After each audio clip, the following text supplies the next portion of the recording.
Jai Gurudev, Jai Masters. Let's take a subject head on tonight, which I don't know if we've ever done. Everyone talks about the Shakti.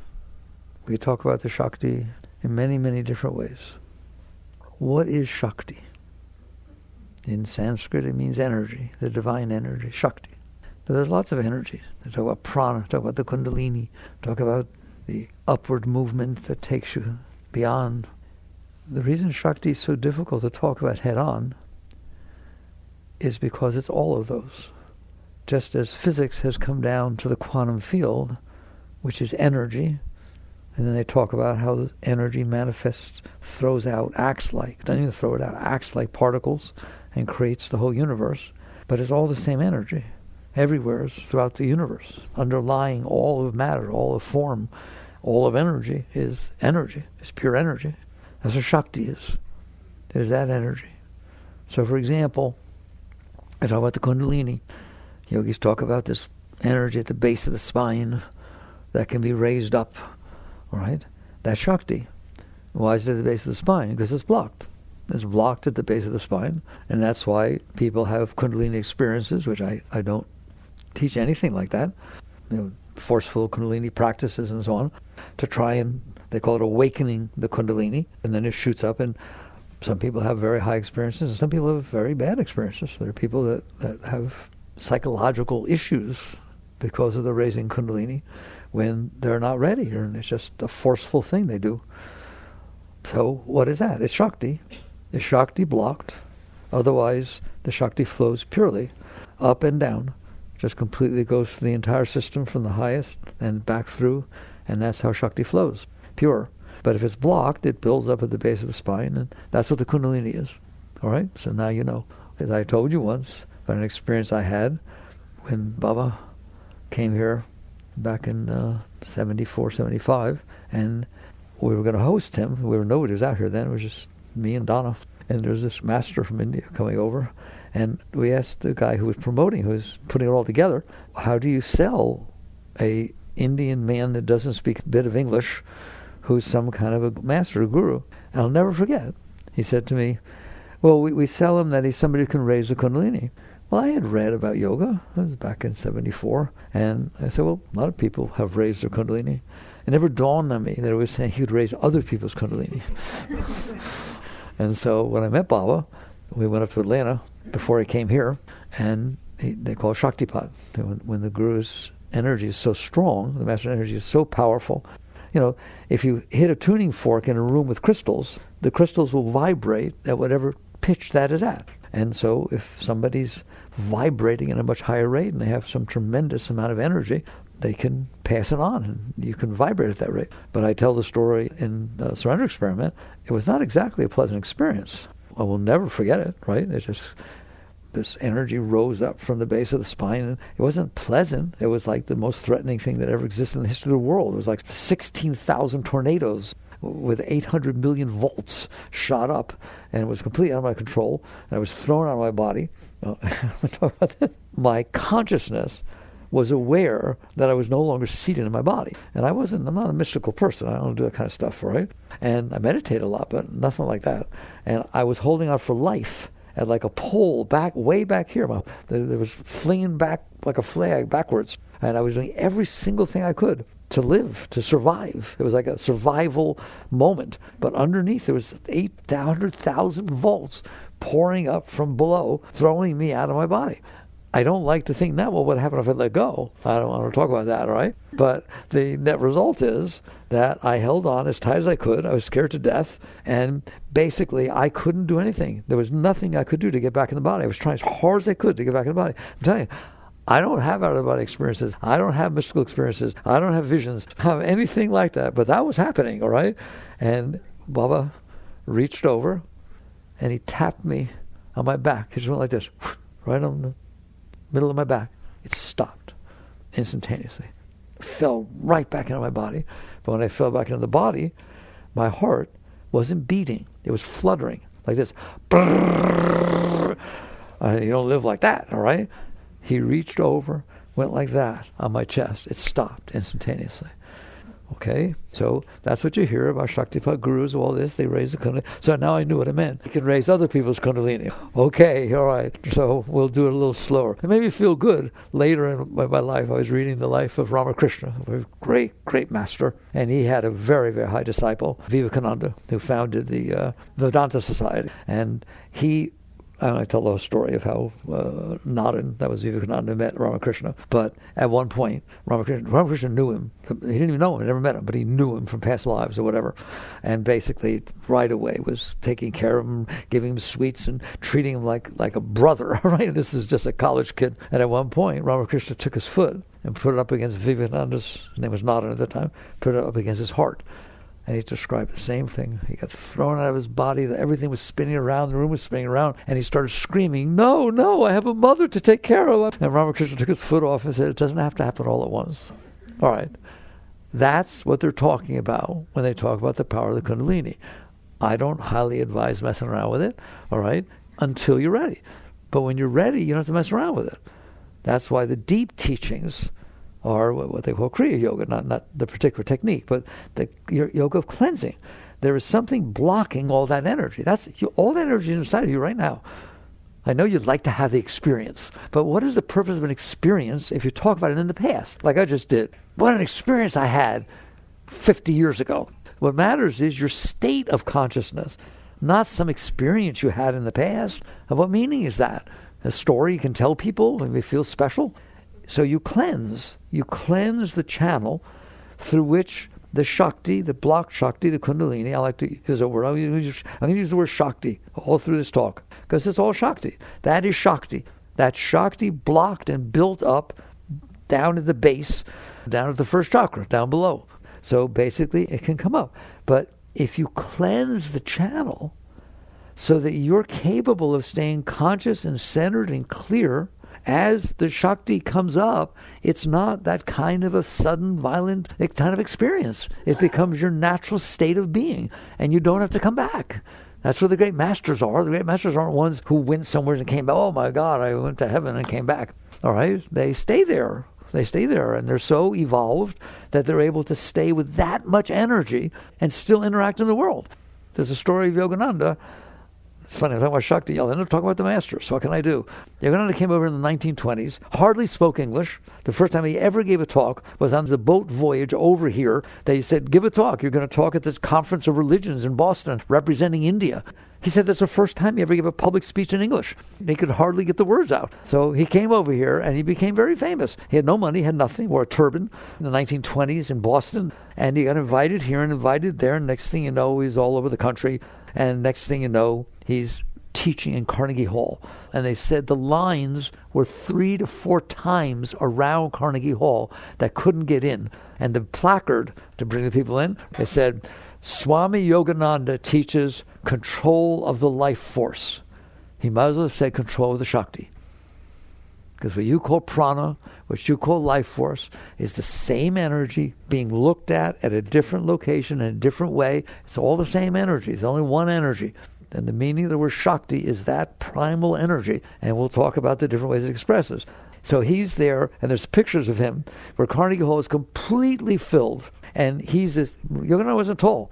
He's a short guy standing way far away up on the stage. And he's sitting there talking to all these people. And somebody once asked him, it's a beautiful story, someone once asked him, "You must feel such pride that you came over here with nothing." Vivekananda was one of the first masters to come to America. But he came before Yogananda. But Yogananda was one of the first enlightened beings to come to America. And you must have so pride that you come here, you have nothing, and now you're teaching at Carnegie Hall. What do you feel when you're standing up there? And what's neat about these masters, and Yogananda was very much that way, he is so sincere in teaching people that he would answer a question like that, whoever asked it. You have to be some disciple. And he said, "No, I don't feel pride at all." He said, "What happens to me when I'm sitting there teaching is I'm there, I see that this body is there speaking, teaching to that audience.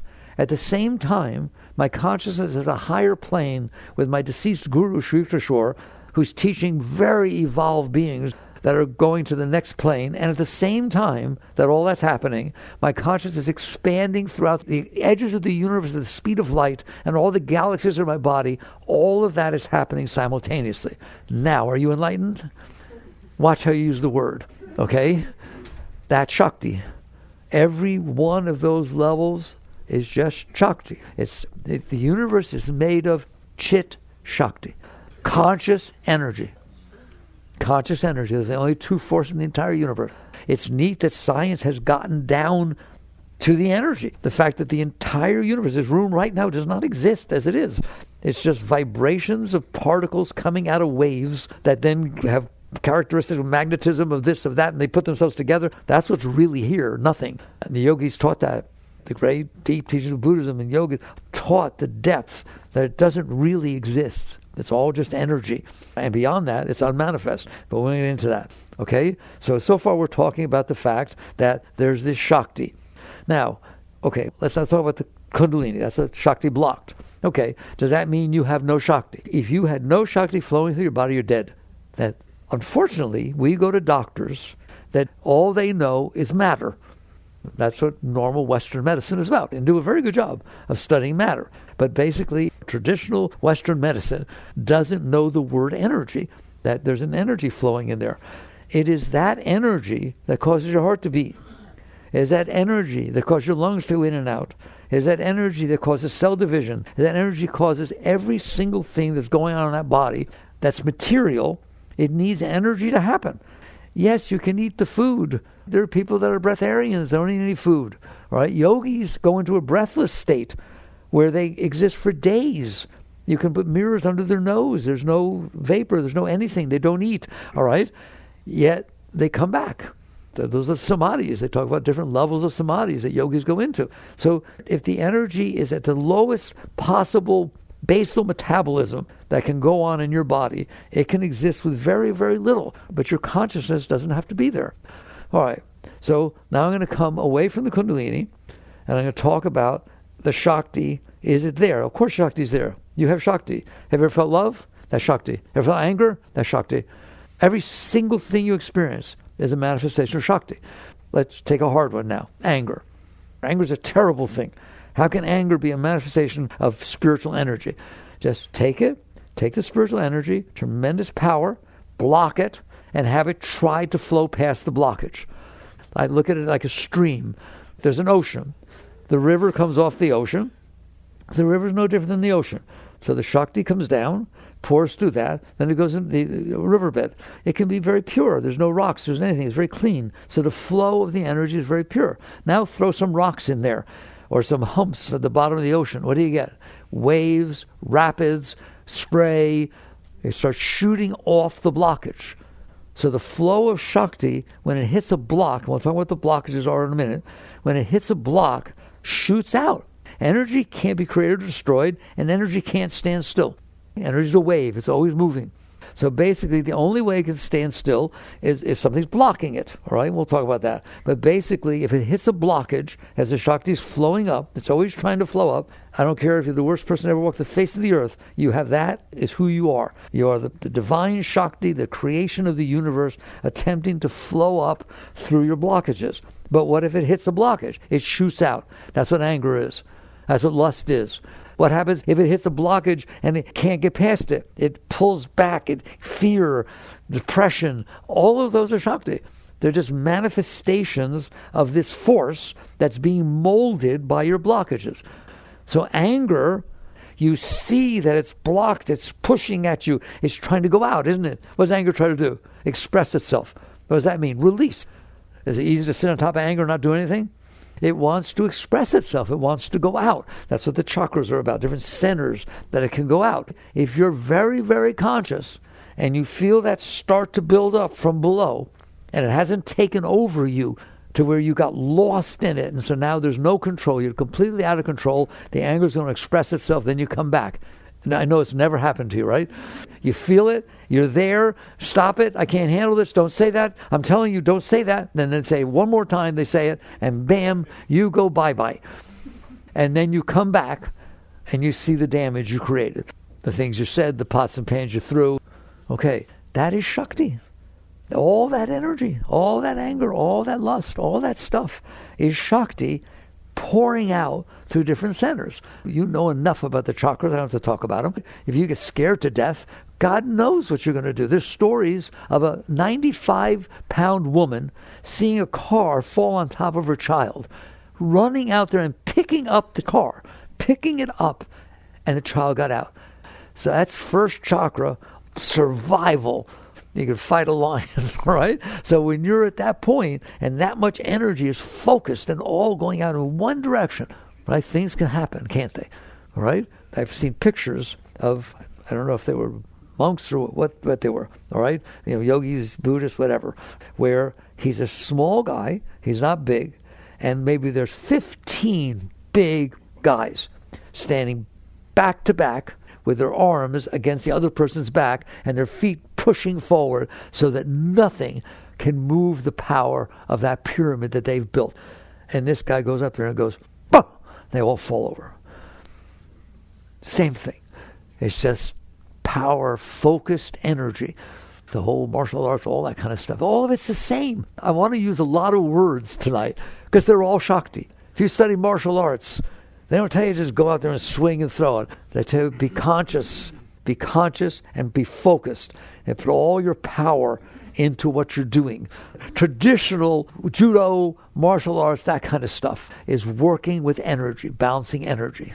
So basically now we have the Shakti blocked at the base and it tries to come up. It's always trying to come up. I understand that. You don't have to make it try to come up. It's always trying to come up, but it's blocked. And like I said, we will spend some time talking about what blocks it shortly. But you understand it's blocked. If it's blocked, it will try to find a way to get out. Energy has to move. And your centers, like your first chakra, is survival. If that's the level that it's hitting at, you could rip somebody's eyes out. And you would never have done such a thing in your whole life. You can't even think of it. It's disgusting, right? But you do it. That energy will find a way out. You become a maniacal maniac. Do you understand me?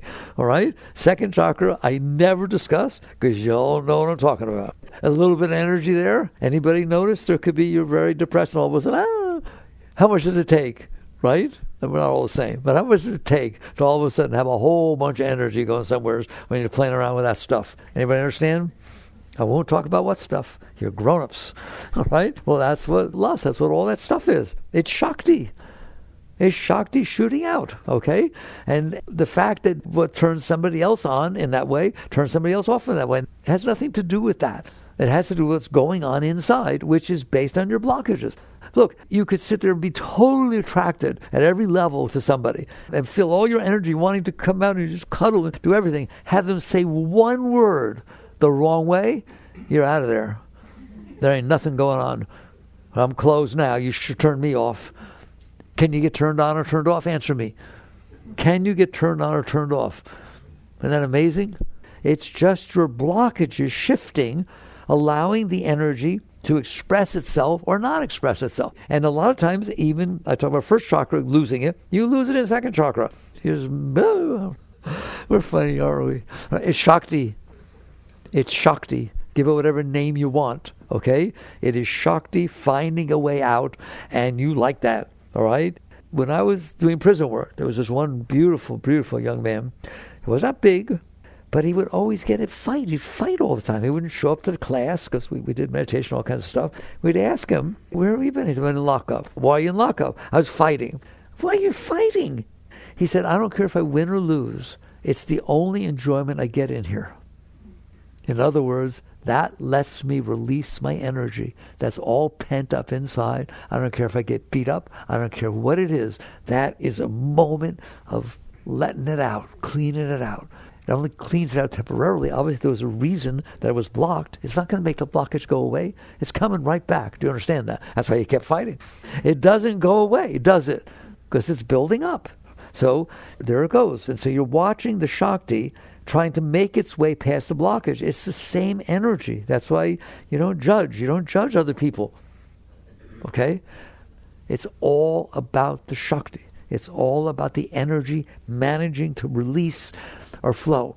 Okay? And then you get up to the higher centers, and I don't like to call it higher. The third chakra is where everybody lives. Everybody lives in the third chakra except some great beings. Well, what's the third chakra? I want people to like me. I want to be popular. I don't want to get old. I want to look good. I want to be accepted. I don't want to be rejected. Blah, blah, blah, blah. Ego. Third chakra is ego. Just my personal self and my self-concept. Anybody got one of those? Anybody notice that if somebody walks up to you and says, oh my God, I've watched you since we were in kindergarten. You're the most beautiful person I've ever seen. I've always been afraid to talk to you. How you doing? How you doing? Well, that's being said. What if somebody walks up and says, what happened to you? You used to look so healthy. You look terrible. Does it or does it not make the Shakti flow or not flow? So don't make fun of all the guys in the lower centers. You're doing the same thing. Do you not spend your time trying to figure out what you need to do to make things be the way you want? And what you mean when you say the way I want is it will make the Shakti flow. Or at least it will make it not flow. You don't like it when it doesn't flow, do you? If it doesn't flow at all, you're depressed. You have no energy, no enthusiasm, no passion, nothing. How's that? A lot of fun? You can't even get out of bed. You can't even clean up. You're totally blocked, and there's not enough energy coming in to give you inspiration, to give you that. The other end is, I can't wait. I got this job. It's so perfect. I can't wait to do it. I'm so excited. I couldn't even tear myself away last night to come home. Now I'm going to get up early in the morning. How would you like to be like that? That's Shakti. That's passion, Shakti, inspiration pouring up inside of you because it made it past your blockages. And you start to understand what's going on. What about that? Is there something higher than me and mine and my preferences and my hopes and my dreams and my desires and my fears? Yes, there is. There's love. What is that? Now you get into the fourth chakra. Now this energy has managed to get past your person. If you're caught in your personal self, you can't feel love. You can feel need fulfilled or the hope of need fulfilled. That's not love. That's the third chakra still managing to express itself. When you make it past you, which is the start of the fourth chakra, all of a sudden, your Shakti flows usually because of somebody else. That you're in the presence of somebody else. Ever been there in the presence of somebody else and all this energy is pouring out? Answer me. Have you ever been in the presence, and I don't care if it's your dog or your horse, you're in the presence of something outside that is stimulating an openness in you, and all of a sudden this energy, beautiful energy, is pouring out of your heart. You give it a name, love. You gave the other one a name, anger. You gave the other one a name, sex drive. You gave another one named lust. You gave another one. You gave names. It's like standing at the wharf in San Francisco and naming the waves. Oh, there's George. There's Harry. Hi, Harry, you came back. These are just all expressions of energy, aren't they? It's the energy making its way out of different centers.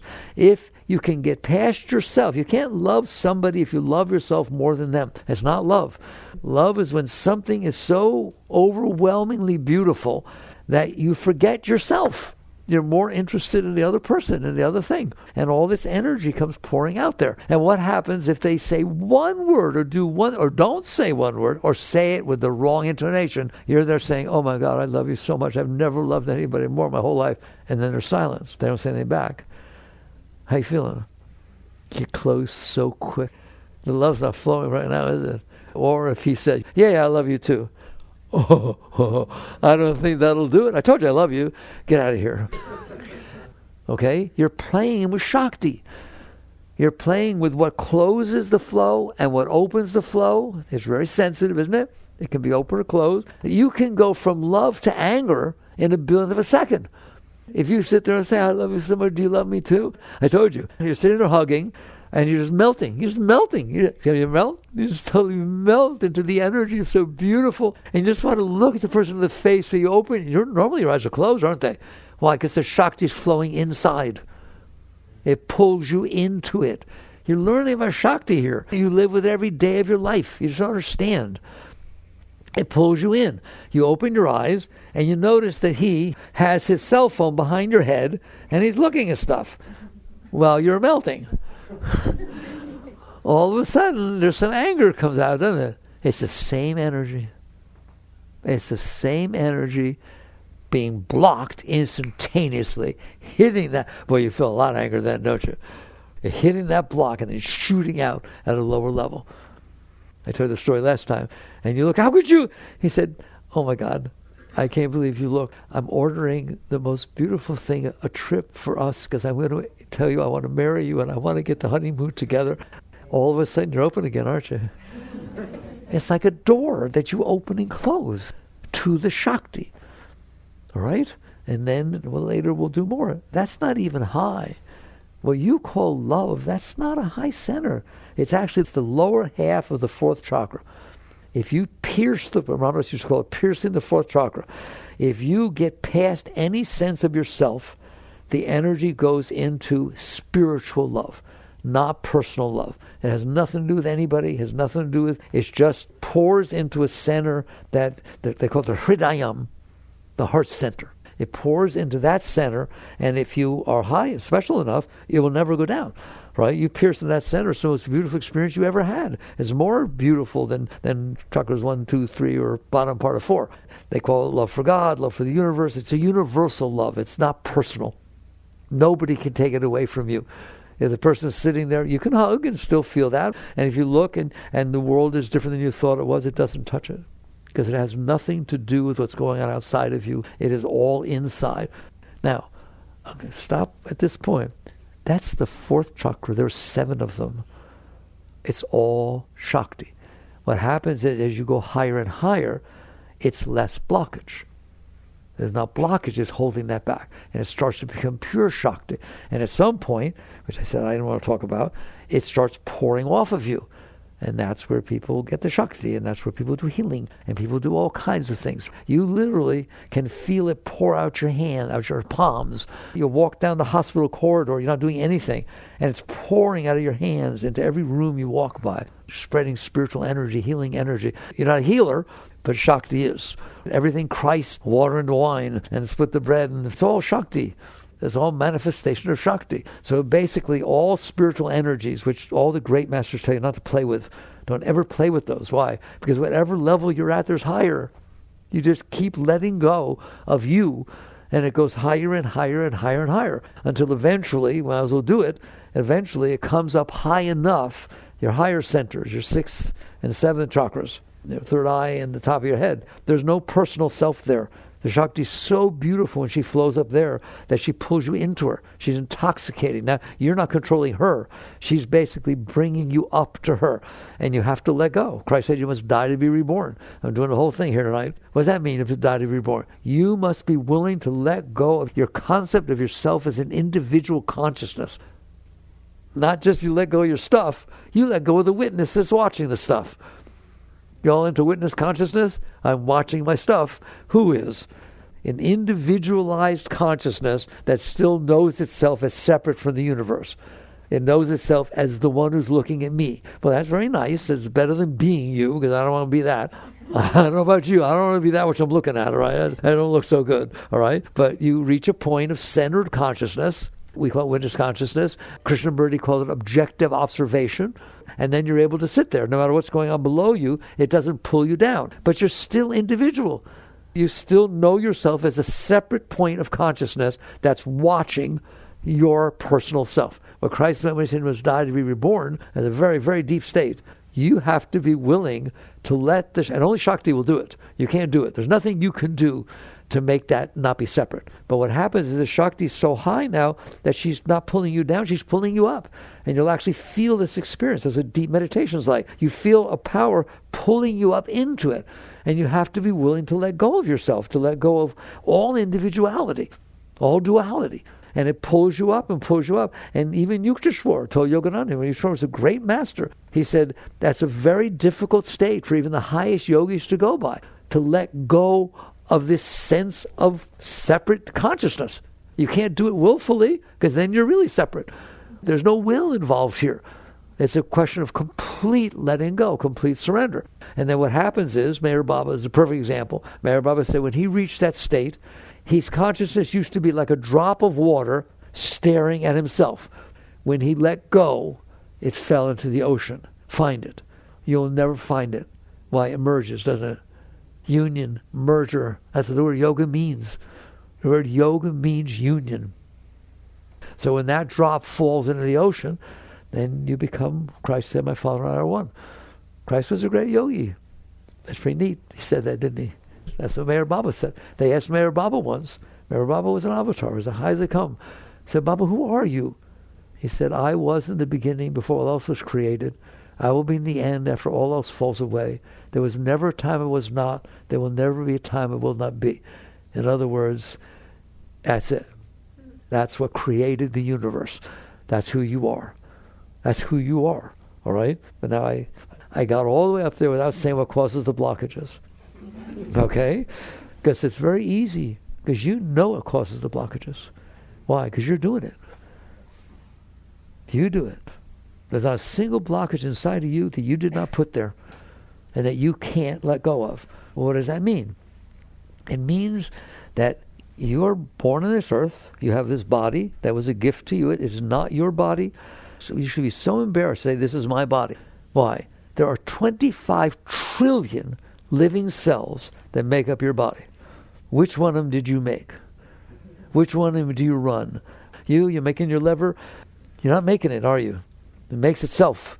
The body is a gift that was lent to you. It wasn't even given to you. When it's time for it to go away, what can you do? Nothing. Did you birth it? Did you make it?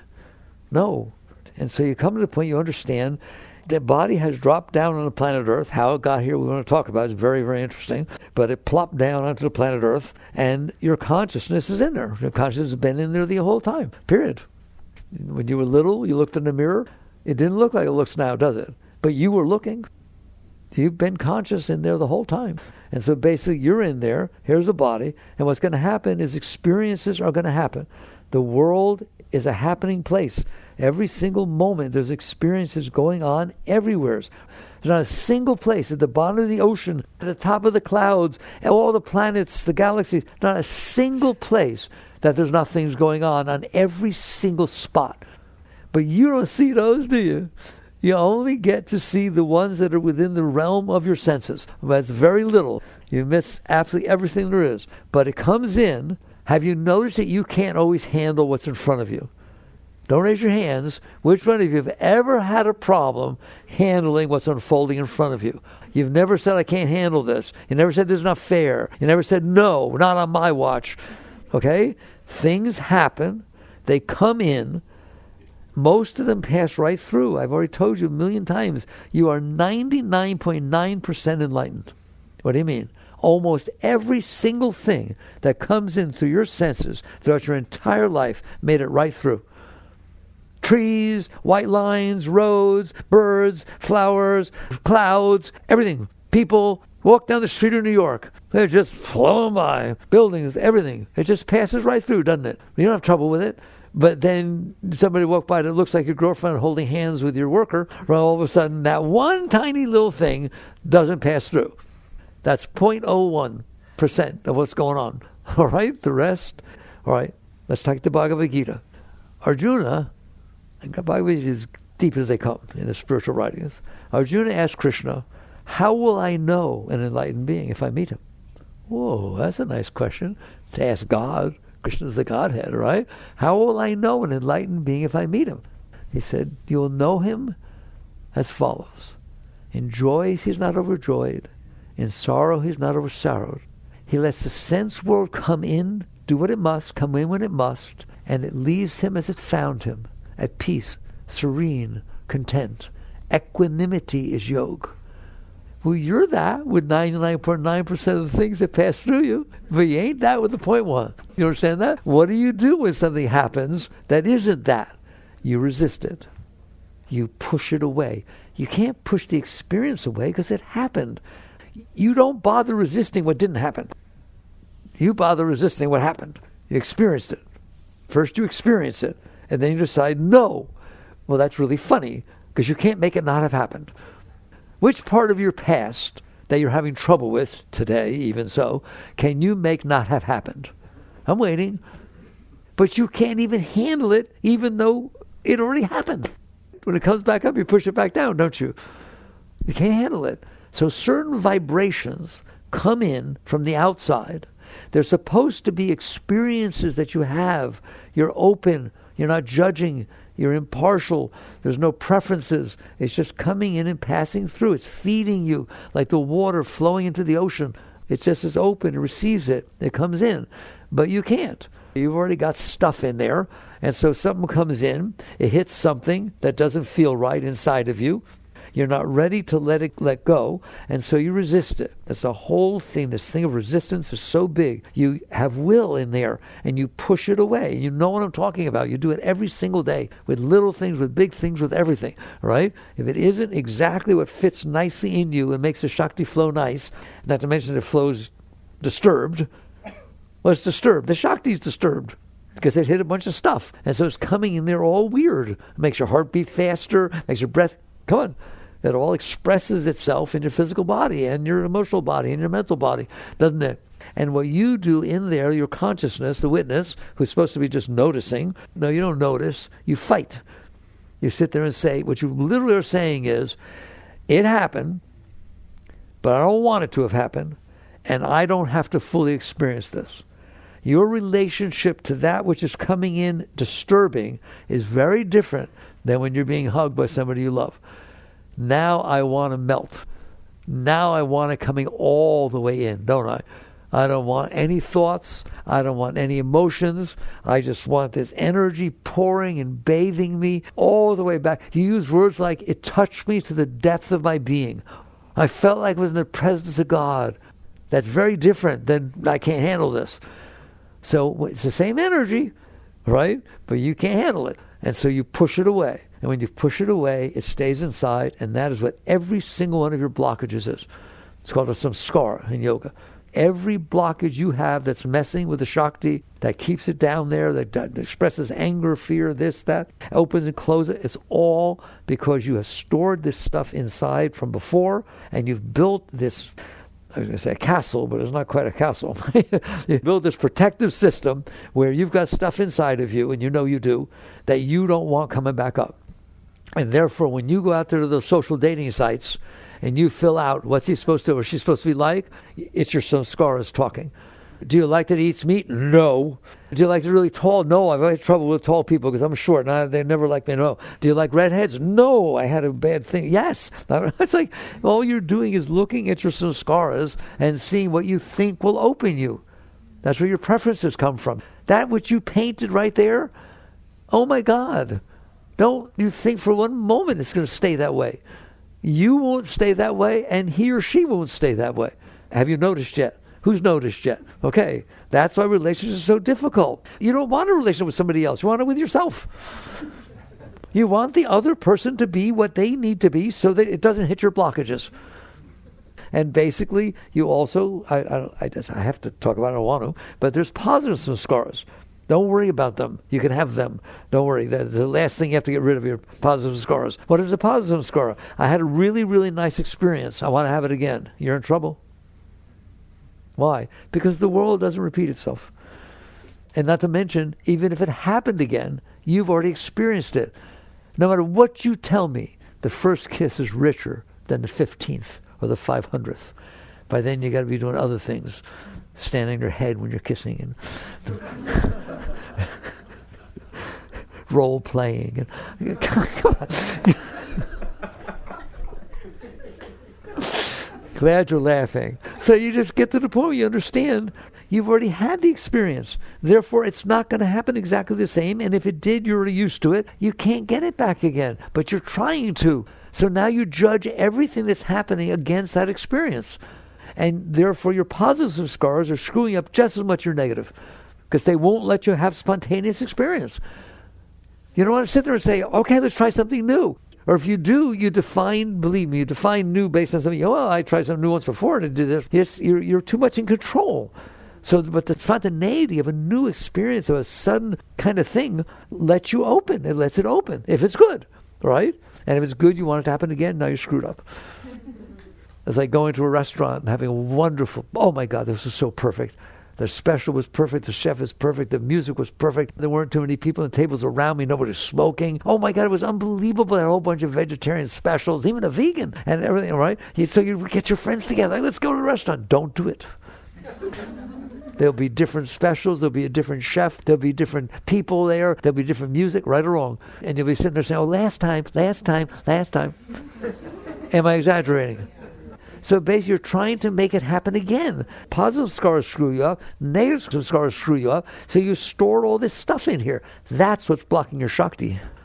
That is what's keeping you from my Father and I are one. That's what's keeping you from spontaneous meditation that is effortless, that you just sit down and all of a sudden this energy comes pouring up inside of you nicely and you just melt into it and takes you into these beautiful states. I don't understand. People, meditation is wonderful. I'm not a meditation teacher. I meditate. I'm a teacher of what you do when you're not meditating.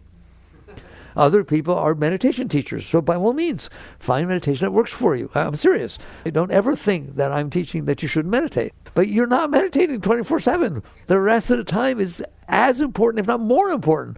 Why are you not in a meditative, open state, passionate, filled with love all the time? Because of these blockages. If you get rid of the blockages, it's going to be spontaneous. It's going to be more beautiful. So basically, you get to the point where you understand you did this. And you do it every moment of your life. You do it with the car in front of you. It's not driving the way you want it driving. You do it with the weather. You're sitting on a planet and there's a star shining on you, thank God. And you're sitting there complaining every single second about it, unless it's exactly the temperature you want it to be. So you wake up and you realize the spiritual path is all about Shakti. But you messed up your own Shakti because you blocked it. It's not that you need to find the girlfriend or the perfect job or the perfect this or perfect that. Those are just your attempt to say, I'm blocked. There are certain things out there that I think will help me open. Why are you closed? Why are you not working on why you're closed instead of working on manipulating everybody to be the way you want them to be when you're closed? So you don't feel closed when you're closed. I don't know how to say it, but you get it, don't you?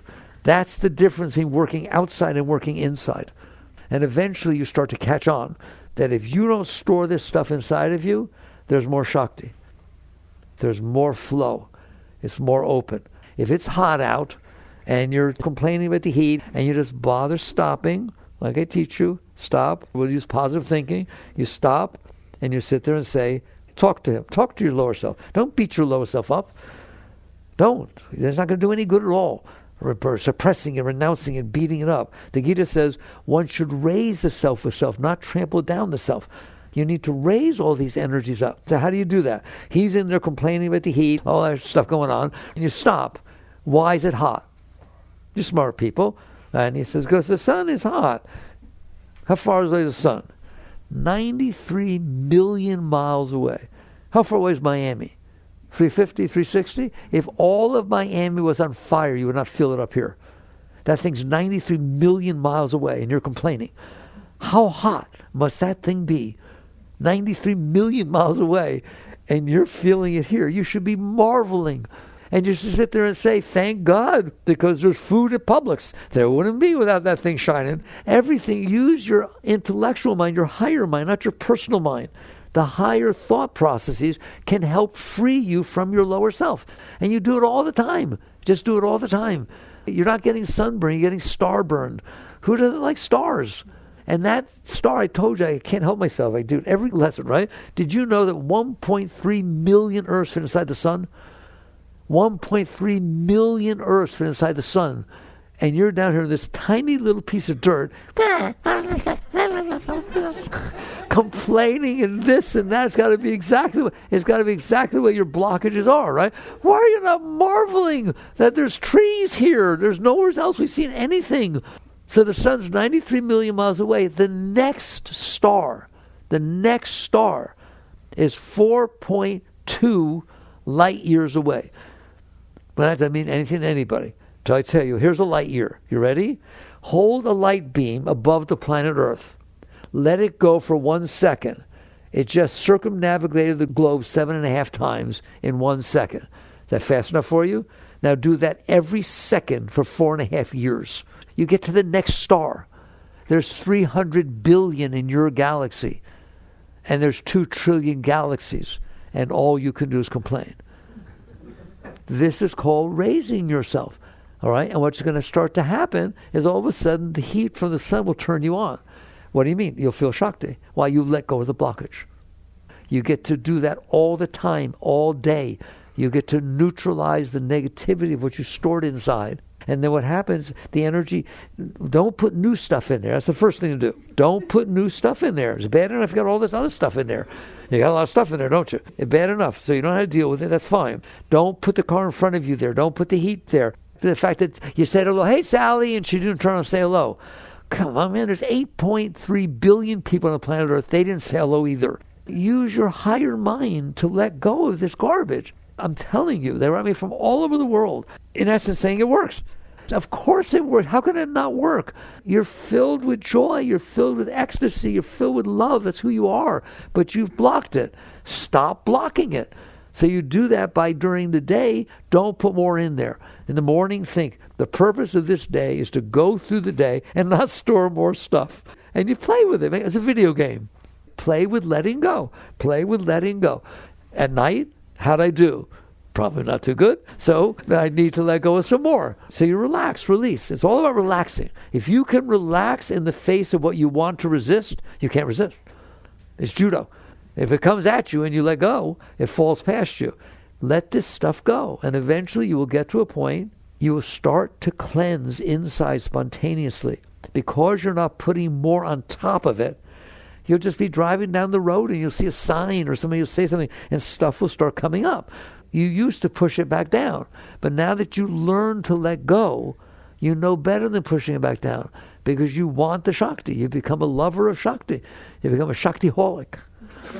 Okay? And you start loving that spiritual energy that's coming up. And so now you say, do I want to push this back down? But yes, it's painful. It was stored with pain. It's coming back with pain. Let it go. Relax. Relax through it. And little by little, you'll be removing those blockages and more Shakti will flow inside of you. And she becomes your teacher. Muktananda once said, life is your guru. Shakti is your guru. She will show you where you're screwing up. If you're open and you feel love, why do you close? You were just with somebody, you feel tremendous love, you go out there, it doesn't take you 5 minutes, 3 minutes, 10 seconds before you close again. Why? I thought you liked the love. Why did you stop? Because you don't know how not to close. You learn to let go. You learn to let go. And you realize the beauty inside of you is more beautiful than anything that can happen outside of you. And you start listening to it. And you start literally, you become a devotee of the Shakti. You just say to her, I love your flow, and I will live a life that allows you to flow. I'm willing to die to be reborn. I'm willing to give of myself so I can experience this beauty. And she will take you the whole way. She will take you to the highest possible state you could possibly go to. You just keep letting go, letting go, letting go. Right? There. Did we talk about Shakti tonight? You're a being of Shakti. You're a great being. You're a being of great light. But you've blocked it. So let it go. Just let go. Jagradav.